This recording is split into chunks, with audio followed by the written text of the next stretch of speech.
What would you do if you discovered your husband's betrayal and had to face him at a family gathering? Most people would stay silent, but I decided it was time for the truth to come out, no matter the consequences. The soft hum of Christmas carols filled the living room as I arranged the final touches on the dessert table.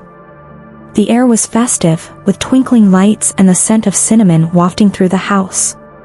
But no amount of holiday cheer could mask the storm brewing in my chest. I was Olivia, and today, at this seemingly perfect family gathering, everything was about to change. It had all started 2 weeks ago when I stumbled upon a text message on my husband Nathan's phone. It wasn't just any text, it was from her. "I can't wait to see you again," it read, followed by a photo that made my stomach churn.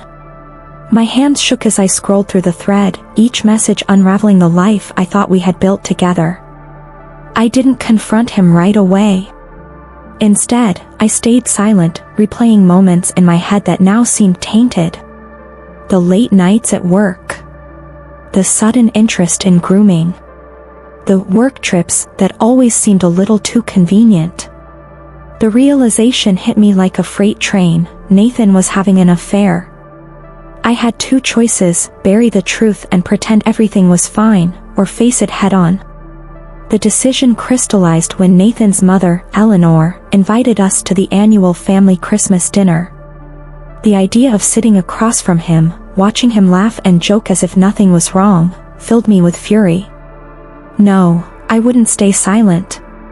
If Nathan wanted to live a double life, he'd have to face the consequences. As we prepared for the gathering, I kept my emotions in check.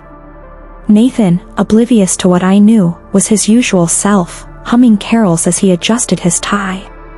"Are you ready, love?" he asked, flashing me a smile that once melted my heart. I nodded, masking my turmoil with a calm expression. Little did he know, I was ready, but not in the way he thought. When we arrived at Eleanor's grand house, the atmosphere was as lively as ever. The dining room sparkled with holiday decor, and the aroma of roasted turkey filled the air. Nathan's family greeted us warmly, their laughter ringing out like a symphony of lies. I plastered on a smile, exchanging pleasantries as my mind rehearsed the moment I would shatter this facade. It wasn't long before Eleanor, ever the queen of the evening, called everyone to the table for the meal. Nathan sat beside me, his hand resting on mine, a gesture that once felt comforting but now felt like a mockery. As the chatter died down, I glanced at the champagne glasses lined up for the toast. That would be my moment. I took a deep breath, steadying myself. The truth was a heavy burden to bear, but I knew I couldn't carry it alone anymore. This wasn't just about exposing Nathan, it was about reclaiming my voice and my dignity. The time had come to let the family, and Nathan, see the cracks beneath the surface of their perfect picture. Eleanor, seated at the head of the table, rose with a glass of champagne in hand. Her silver hair shimmered under the chandelier, and her voice rang out, commanding attention. "Before we begin this wonderful meal," she began, "I'd like to make a toast. To family, love, and togetherness, values that truly make this season special." The irony wasn't lost on me. Family? Love? Togetherness? My grip tightened around the stem of my glass as I forced a neutral expression. I glanced at Nathan, who was nodding along, a faint smirk on his face. He seemed so at ease, so comfortable in his web of lies. But not for long. When Eleanor finished, everyone raised their glasses, clinking them together with cheerful smiles. That was my cue. I stood slowly, glass in hand, and cleared my throat. The room quieted, all eyes turning to me. My heart pounded, but I held my head high. If Nathan thought he could walk all over me, he was about to learn otherwise. "I'd like to add to that toast," I began, my voice steady despite the turmoil inside. "To honesty, trust, and transparency, qualities every family and relationship should have. Because without them, everything else crumbles." The room was silent, the kind of silence that carries a weight of unease. I turned to Nathan, who was staring at me, his smile faltering. And speaking of honesty, I continued, my voice cutting through the tension, I think there's something everyone here should know. Eleanor's face twisted into a frown. Olivia, dear, is this really the time? Yes, I interrupted, my gaze locked on Nathan. It is the time. In fact, it's long overdue. My voice grew firmer, more resolute. Nathan, would you like to explain who Emily is? Or should I? The color drained from his face. Olivia, he began, his voice shaky. Not here. Let's talk about this later. No, Nathan, I said, my voice rising just enough to ensure everyone could hear. We'll talk about it now. Because I think your family deserves to know the truth. Gasps echoed around the table. Eleanor's hand flew to her chest, her expression a mixture of shock and outrage. Nathan's sister, Sarah, exchanged wide-eyed glances with her husband. What is she talking about, Nathan? Eleanor demanded, her voice sharp. Nathan stammered, it's not what you think. I didn't let him finish. I reached into my bag and pulled out my phone. With a few taps, I opened the incriminating text messages I'd saved. I placed the phone on the table, sliding it toward Eleanor. See for yourself, I said coldly. Eleanor hesitated, her perfectly manicured fingers hovering over the phone before picking it up. Her eyes scanned the screen, widening with every word. When she reached the photo, the one Emily had sent, her face paled. She looked up at Nathan, her voice trembling with rage. Is this true? Nathan's silence spoke louder than any denial could have. His jaw clenched, his eyes darting between me and his mother. It's complicated, he finally muttered. Complicated? I snapped, my voice laced with sarcasm. You've been sneaking around with another woman, Nathan. It's not complicated, it's betrayal. The room erupted into chaos. Eleanor began berating Nathan, her voice shrill with anger. Sarah whispered furiously to her husband, while Uncle George and Aunt Martha sat in stunned silence. Nathan slumped in his chair, avoiding eye contact with everyone. I stood there, watching the scene unfold, a strange sense of calm washing over me. I had done it. The truth was out, and Nathan could no longer hide behind his lies. This wasn't the ending I had envisioned for my marriage, but it was the beginning of something else, my freedom. As the initial shock of my revelation settled over the room, chaos erupted. Eleanor's voice sliced through the tension like a knife. Nathan, how could you do this? To your wife? To this family? Do you realize the disgrace you've brought on us? Nathan tried to interject, his hands raised defensively. Mom, it's not as bad as it seems. Emily and it wasn't serious. Not serious? I laughed bitterly, cutting him off. You sent her love letters, Nathan. You booked vacations, bought gifts, all while I was at home trusting you. If that's not serious, then what is?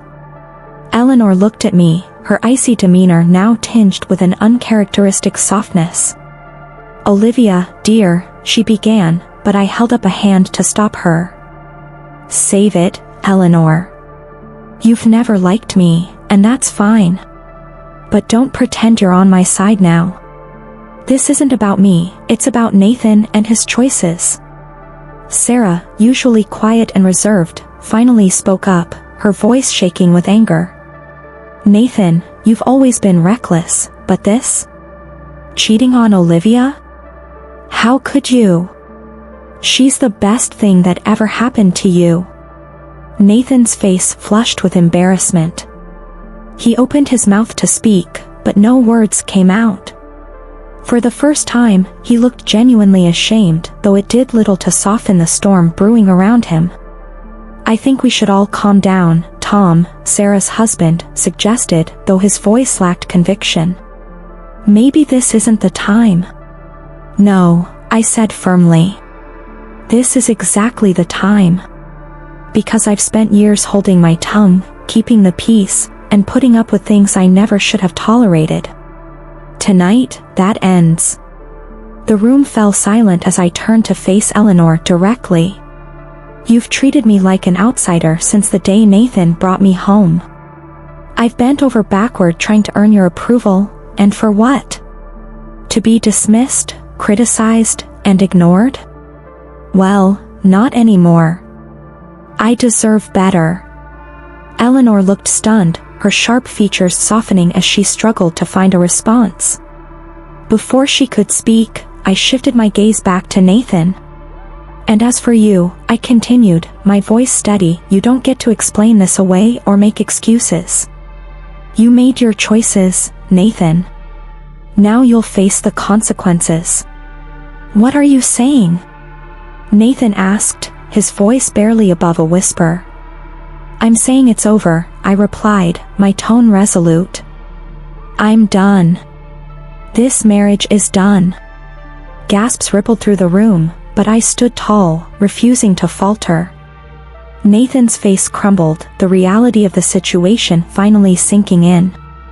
Olivia, wait, he pleaded. We can work this out. I made a mistake, but I love you. No, Nathan, I said, my voice firm. You don't love me.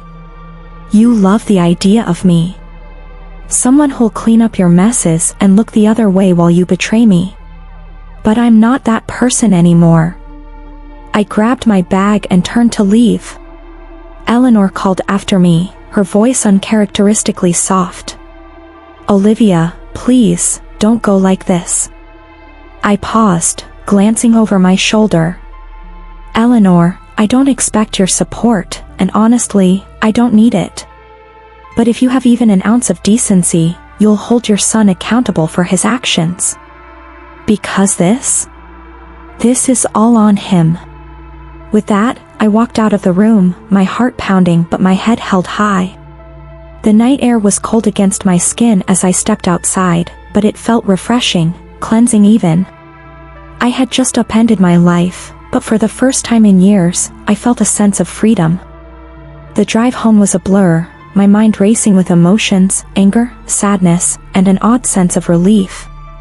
I pulled into my driveway, shutting off the car and sitting in silence for a moment. The stillness felt foreign but welcome, a stark contrast to the chaos I'd just walked away from. As I stepped inside, the quiet of the house wrapped around me like a comforting blanket. It was mine now, my space, my sanctuary. I sank onto the couch, exhaling deeply. For the first time in years, I wasn't weighed down by the pressure of trying to please someone who had never truly valued me. The next morning, I woke to a stream of messages on my phone, some from family members who had been at the gathering and others from friends who'd already heard about the dramatic evening. Most of them were supportive, though a few teetered on the edge of gossip. Ignoring the notifications, I called the one person I knew I could count on, Samantha, my best friend since college. Sam, I said when she answered, my voice still hoarse from the night before. I need you. Say no more, she replied. I'm coming over. An hour later, she arrived with coffee and a box of pastries, her expression a mix of concern and determination. Tell me everything, she said, settling onto the couch beside me. As I recounted the events of the previous night, she listened intently, her face shifting between outrage and disbelief. When I finished, she leaned back, shaking her head. Liv, I always knew Nathan was an idiot, but this is next level. I feel like I should have seen it coming, I admitted, my voice barely above a whisper. There were signs, but I ignored them. I wanted to believe in him, in us. That's not on you, Samantha said firmly. You gave him everything, and he threw it away. But you know what? This is your chance to take your power back. Her words sparked something in me, a glimmer of hope amid the wreckage. You're right, I said, sitting up straighter. I've spent too long letting other people dictate my happiness. That ends now. Over the next few days, I began to piece my life back together. I called a lawyer to start the divorce process, changed the locks on the house, and even packed up Nathan's remaining belongings, leaving them neatly on the porch for him to collect. It was liberating, taking control of a situation that had once seemed so overwhelming. Eleanor, surprisingly, reached out. Her tone was uncharacteristically subdued when she called, apologizing for her son's actions. "I know I haven't made things easy for you, Olivia," she said. "But you didn't deserve this. If there's anything I can do..." "Thank you, Eleanor," I said, cutting her off gently. "But I don't need anything from you. Just take care of your son. He's going to need you." She hesitated, then sighed. "You're stronger than I gave you credit for, Olivia. I hope you know that." "I do now," I replied before ending the call. One evening, as I was sorting through old photos and mementos, I came across a picture of Nathan and me from our honeymoon. I stared at it for a long moment before slipping it into a box labeled past. I wasn't holding on to memories anymore.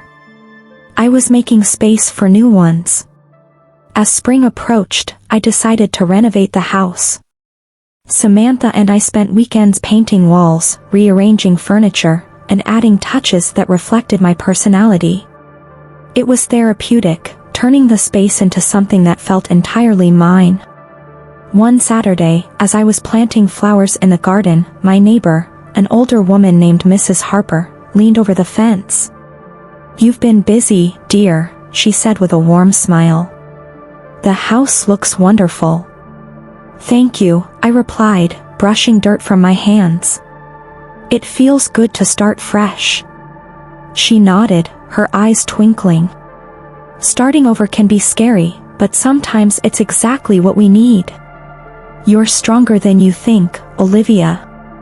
Her words stayed with me long after she'd gone back inside. She was right, this was scary. But it was also exhilarating. I was finally living for myself, unburdened by the weight of a relationship that had stifled me for too long. As I looked around my transformed home, I felt a sense of pride and peace that I hadn't felt in years.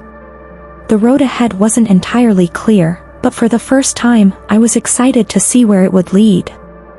In the weeks that followed, life began to feel like my own again. The divorce was finalized quicker than I expected, and with it came a sense of closure I hadn't realized I needed.